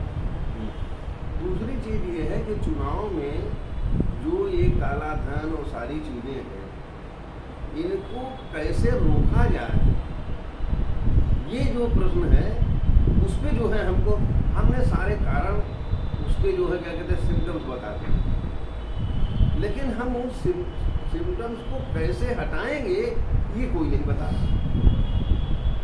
दूसरी चीज़ ये है कि जो हम परिवर्तन हम चाहते हैं, पहले हम अपने अंदर तो लोकतंत्र शुरू करें। जैसा हमारे वक्ताओं ने भी कहा, तो ये बात सही है कि अगर हमारा मन लोकतांत्रिक है तो स्वाभाविक रूप से हम असहमति को जो है स्वीकार भी करेंगे और उसको सुनेंगे।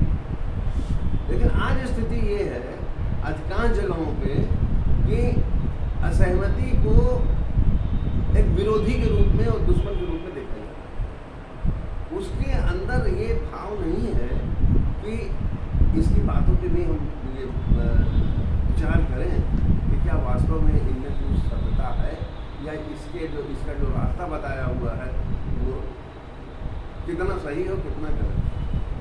हमारा इसमें एक जो है सबसे बड़ा मत ये, जितने भी हम वैचारिक जो है क्या कहते हैं विमर्श देख रहे हैं, यहाँ भी देखते हैं और कुछ अन्य संस्थाओं में भी जाते हैं, अधिकांश जगहों पे सिम्टम्स ही गिनाए जा ये है, इस तरह से जो है क्या कहते हैं मैंने गड़बड़ी हो रही है सब कुछ, लेकिन वास्तव में उसका उपचार क्या है ये हमको बताने की आवश्यकता है। बताइए। हम तो नहीं बता पा रहे, इसलिए हम केवल इतना कर रहे हैं कि पहले जो परिवर्तन हम चाहते हैं वो पहले अपने, और वो परिवर्तन है परिवर्तन ये है कि हम लोकतंत्र को अपने अंदर स्वीकार, बस यही हमारा परिवर्तन। और ये इसी मानसिकता में अगर हम चलेंगे तभी जो है कुछ चीज़ें आएंगी। बोलिए सर, कहना ये है कि मुझे जो लगता है सारी क्राइम या समस्याओं के जो नोट, जो मेरा मानना है, मैं सबसे नोटबंदी शायद मुझे सबसे अच्छा है।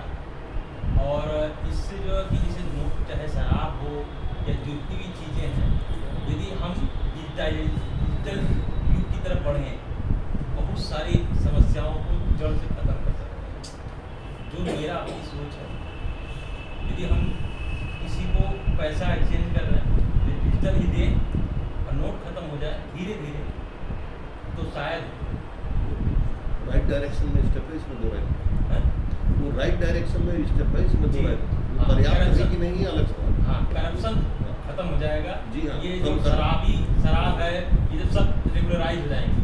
किसी चीज़ को हम शराब को बंद कर देंगे तो इलीगल तरीके से पिएंगे, तो उसकी स्मगलिंग होने लगेगी, ठीक है।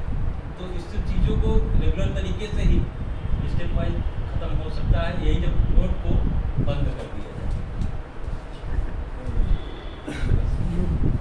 आज की गोष्ठी को यहीं पर समाप्त करते हैं, क्योंकि 7 बज चुके हैं। शायद आप में से कुछ लोगों को ही जाना हो। उसके बाद जो है चाय भी पीजिएगा और बातचीत भी चर्चा करती है।